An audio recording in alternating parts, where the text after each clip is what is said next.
ഇത് യഥാർത്ഥത്തിൽ ഒരു കക്ഷി രാഷ്ട്രീയ പ്രേരിതമായ ഒരു ആരോപണമല്ല. ആ കൂട്ടത്തോടെ മനുഷ്യർ അവർക്ക് അങ്ങനെ പാർട്ടിയോ ഒന്നുമില്ല. അവർ തട്ടിപ്പിനിരയായി. അപ്പുറത്ത് നിൽക്കുന്നത് ഷാനിമോൾ ഉസ്മാനാണ്. ഇത് അവർ കൂട്ടത്തോടെ വന്ന് പറയുകയാണ്. ഇതാണ് അതിൻ്റെ ആ വാർത്തയുടെ തന്നെ ജെനുവിനിറ്റി എന്ന് പറയുന്നത്. എന്തൊക്കെയാണ് അവർ പറയുന്നത്? എന്തൊക്കെയാണ് ഇതിൻ്റെ ആഴങ്ങൾ? തീർച്ചയായും അജിം ഷാ ചോദിച്ചതാണ് ഇതിൽ ഏറ്റവും പ്രധാനപ്പെട്ട കാര്യം. കർണാടകയിലും വിവിധ സ്ഥലങ്ങളിലും കേരളത്തിലും ബിസിനസ് നടത്തുന്ന ബിസിനസ്സുകാരാണ്. അവർക്ക് കക്ഷി രാഷ്ട്രീയമോ മറ്റു പ്രശ്നങ്ങളോ ഒന്നുമില്ല. അവരെ സംബന്ധിച്ചിടത്തോളം ഷാനിമോൾ ഉസ്മാൻ അവരെ ബന്ധപ്പെടുന്നു. തൻ്റെ മരുമകന് മറ്റ് ജോലിയോ മറ്റ് വരുമാന മാർഗ്ഗങ്ങളോ ഒന്നുമില്ല.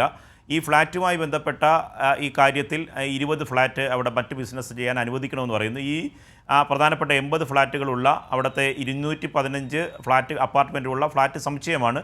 വലിയ കോടികൾ വിലയുള്ള, ഇപ്പോഴത്തെ വിലയനുസരിച്ച് അവർ തന്നെ പറയുന്നത് 100 കോടി രൂപയുടെ ആസ്തി വരും, ഭൂമിയും ഈ ഫ്ലാറ്റുമായി. അവിടെയാണ് 20 അപ്പാർട്ട്മെൻറ്റ് ഷാനിമോളുടെ മരുമകന് വേണ്ടി എഗ്രിമെൻറ്റ് എഴുതുന്നത്. അവർ വാർത്താ സമ്മേളനത്തിൽ തന്നെ പറഞ്ഞു, എന്തുകൊണ്ട് ഷാനിമോൾ നേരിട്ട് എഴുതുന്നില്ല, ഇൻകം ടാക്സ് വരും, ED വരും, ഒപ്പം തന്നെ ഞാൻ പൊതുപ്രവർത്തന രംഗത്ത് നിൽക്കുകയാണ്, അതുകൊണ്ട് മാധ്യമങ്ങൾ വാർത്ത നൽകും എന്നൊക്കെ ഇവരെ പറഞ്ഞ് ബോധ്യപ്പെടുത്തും. അതിനുശേഷം മരുമകൻ്റെ പേരിൽ ഇതെടുക്കുന്നു. അതിനുശേഷമാണ് കർണാടകയിലെ രാഷ്ട്രീയ ബന്ധം ഉപയോഗിച്ചുകൊണ്ട് വലിയ തരത്തിൽ ഇവരെ നിയമക്കുരുക്കിൽപ്പെടുത്തുന്നു.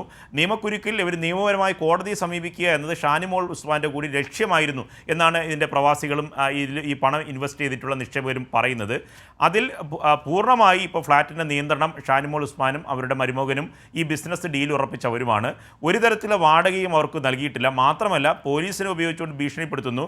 ഇനി തന്നെ ഷാനിമോൾ ഉസ്മാനോട് അവസാനം ഒരു കോടതി ഉത്തരവുമായി ഇവർ പോയപ്പോൾ അതിനെ കീറിക്കളഞ്ഞു എന്നതാണ്. സർക്കാർ നമ്മുടെ കൈവശമുള്ളപ്പോൾ എന്ത് കോടതി എന്നാണ് ഇവരോട് ചോദിച്ചത്. അവർ പറഞ്ഞത് കാത്തിരുന്നു മടുത്തു, ഇനി തങ്ങൾക്ക് ഒരു തരത്തിലുള്ള നീതി ഒരിടത്തു നിന്ന് ലഭിക്കില്ല എന്ന് മനസ്സിലായിക്കൊണ്ട് നമുക്ക് ഒരു തരത്തിലുള്ള രാഷ്ട്രീയവുമില്ല.